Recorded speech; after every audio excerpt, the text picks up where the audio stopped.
Hello, welcome back to Gospel Heritage Global. I'm Pastor Rudy Ferreira, and we are in part 4 of our series, God of the Bible. Now, again, I just want to apologize. I never had time to do the graphics of this video, but nevertheless, let me share as we conclude the God of the Bible series. So our theme verse was Matthew 28, verse 19. We say, "Go, therefore, and make disciples of all nations, baptizing them in the name of the Son, baptizing them in the name of the Father, the Son, and the Holy Spirit." So this section over here, we're going to be looking at the person of the Holy Spirit. And to understand the Holy Spirit through pure biblical doctrine, we must begin with a foundational truth that recapitulates everything else. The Holy Spirit is not a force, a feeling, or an impersonal energy. He is God. Many times quoted as the third person of the Trinity Godhead. However, he co-equally exists as God. Now, that's also very important, that he co-equally exists as God. Not with God, but as God. Throughout Scripture, he is presented with full personhood, divine attributes, and sovereign power, operating in perfect harmony with the Father and with the Son. In this final segment of God of the Bible series, we will heavily rely on hermeneutics to look at the person of the Holy Spirit, which hermeneutics is using Scripture to interpret Scripture. So first of all, let's examine the personhood of the Holy Spirit.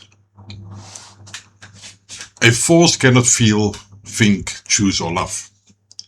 As Scripture explicitly attributes the three primary traits of personhood to the Holy Spirit. The first one is the intellect.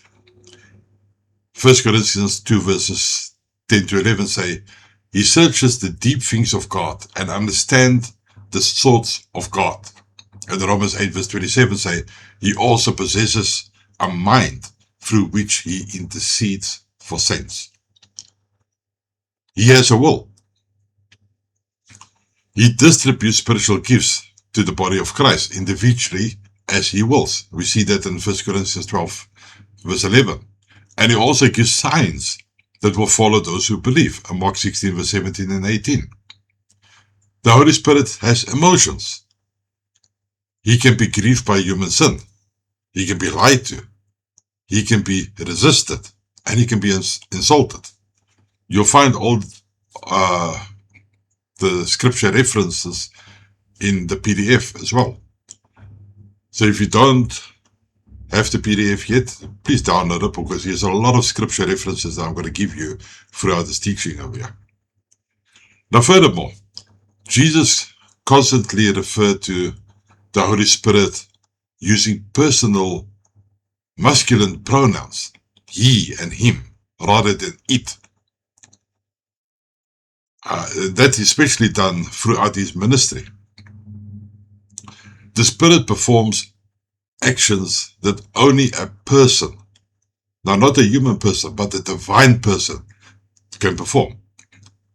He teaches, he testifies, he guides, he speaks, he forbids, and he intercedes. Secondly, he has a relationship with the Godhead. The biblical view of the Trinity established that God is one in essence, which is nature, and three in personhood. The Holy Spirit is co-equal, co-eternal, and co-substantial with the Father and the Son. By being co-equally and divine in the Godhead.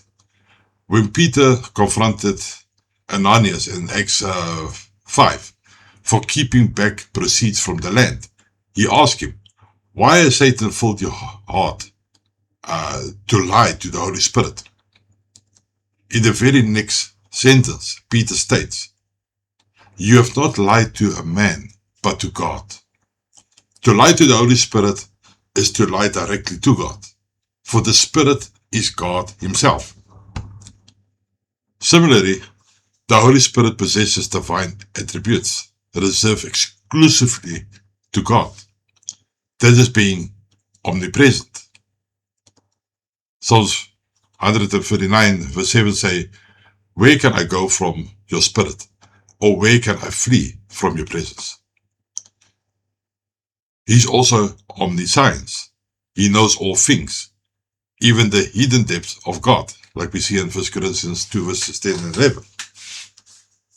He has eternal nature. Hebrews 9:40 say that he is called the eternal spirit. That brings us to the triadion of harmony and order. Scripture reveals a relationship or an order within the Godhead without any equality or substance. Now, in the commission, believers are baptized into the name, which is a singular denoting one God. And it says, we are baptized in the name of the Father, the Son, and the Holy Spirit. Now again, I just want to point out, we are baptized in the name, not names, but we are baptized in the name of the Father, Son, and the Holy Spirit. Speaking about the persons of the Godhead. Also,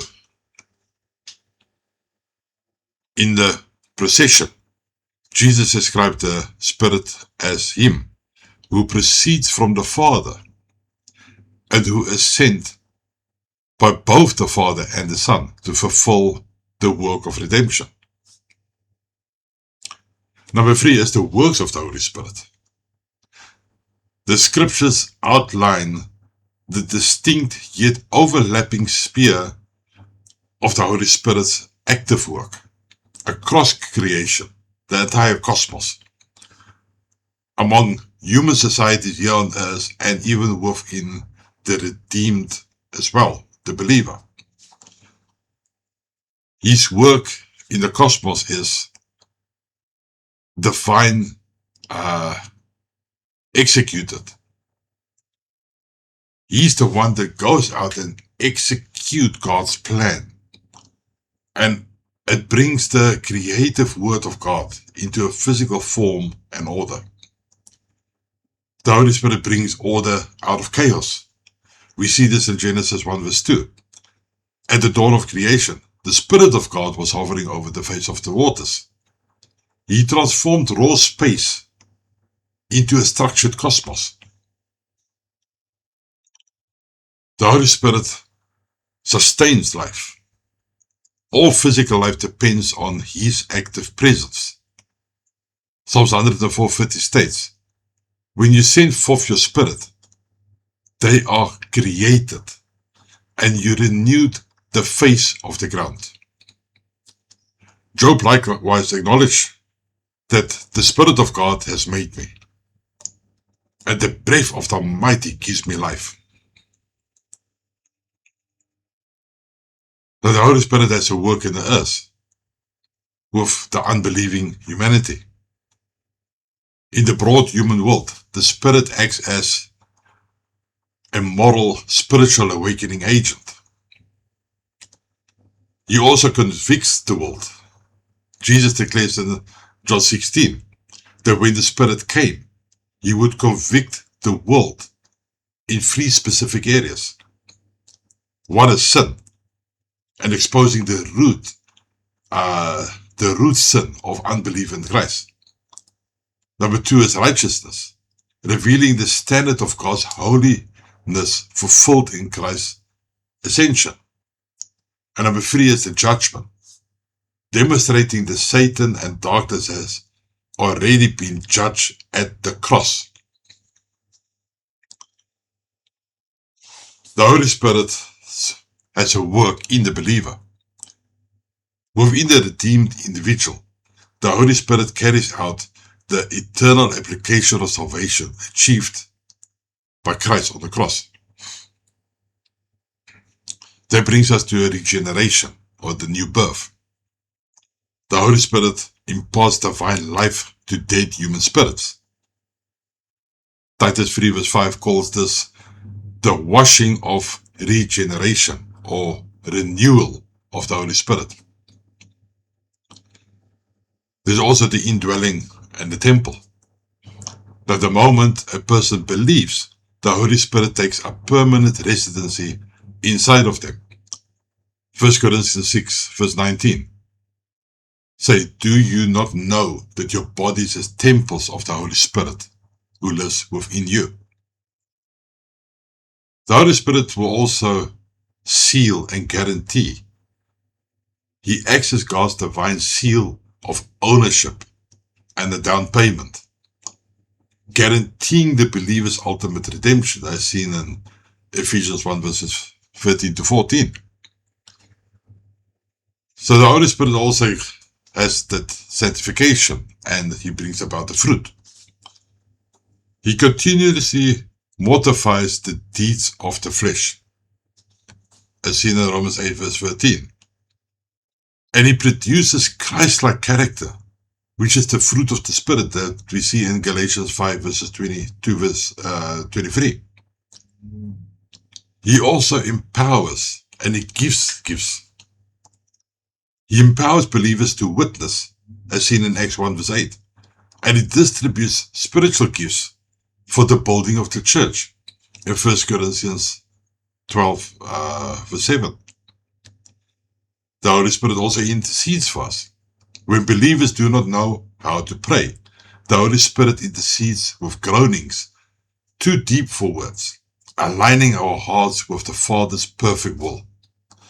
You can see that in Romans 8 verse 26 and 27. So just to summarize this entire series, and especially this teaching, we have the Trinitarian role in redemption. And I really pray that this series has opened your eyes, and especially the eyes of your understanding, the Godhead. If you have missed any of these parts of the series, then on our PDF, there's links to each part, from part 1 to part 5, that you can go and follow. So please, you can find my details if you have any questions on the series in the video description as well. And please share this with others, like our video, subscribe to our channel if you're not subscribed yet. And next week we will be launching a brand new series for the month of August. So God bless you all, and till then, love you all.